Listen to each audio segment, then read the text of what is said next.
This is what happened in London. Look at all of the people lined up in the street there, all to honor the victims, Shelley, of the Orlando nightclub shooting. All right, it's just been incredible to see how people react to this.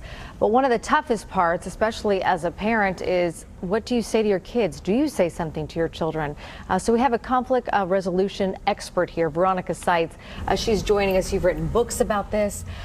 I was telling you, I turned on the TV, I saw 50 dead, I turned it off. I'm in the car on the radio and I'm turning it down. And, you just don't even know what to do. Do we let them in on this? Do we let them know this is what's going on in our world, or we keep it a secret? Or are they just going to find out anyway? I think it's important to limit.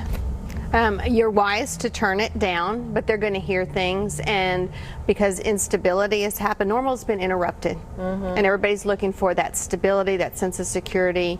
When children perceive that something's been hidden from them, that does not lend to productive and healthy reassurance this is a time that they can count on you as a parent as much as it is possible. And so using us, just being present for them, is the key all around. Being present, being consistent, and when I say consistent, if you tell them you're going to be home at 4 o'clock and you see that that's not going to happen, you've got to get word to them to let them know that you're okay and you'll be there within the reasonable amount of time, so that you're not just constantly pushing that time back, because that pushing of the time back just makes them a little more uneasy. Another thing is to closely monitor their technology use. So whether they're seeing the shooting video on YouTube or Snapchat, or maybe they're posting their emotions. What do you mean by monitoring technology?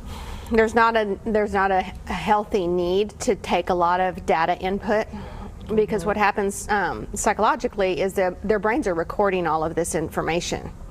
And because we live in a very high technology age, this is real. Yeah.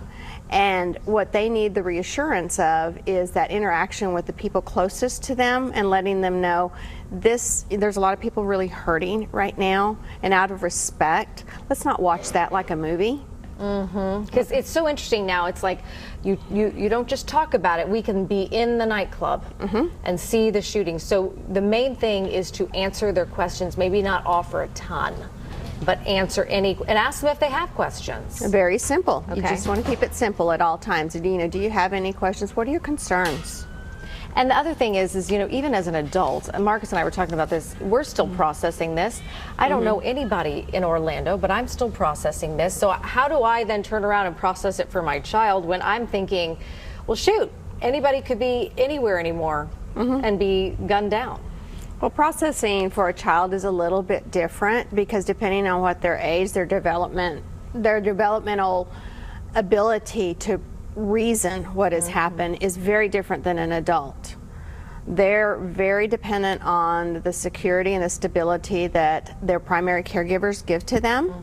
And for us, we recognize as primary caregivers we're limited as to how much we can protect our children. Right, but don't let them know that. Don't let them know that. Just be the pillar, and the strongest pillar that you can be is a vulnerable one, to say, you know what, this is very upsetting to me too, and we're going to get through this together. Okay, that's great advice. Thank you, Veronica, Thank for you. coming in. We appreciate it. All right, let's get over to Marcus. As we were talking about earlier, when a tragic and traumatic event like this happens, it's all over the news, of course, and social media. So how do you help children to digest exactly what's happened?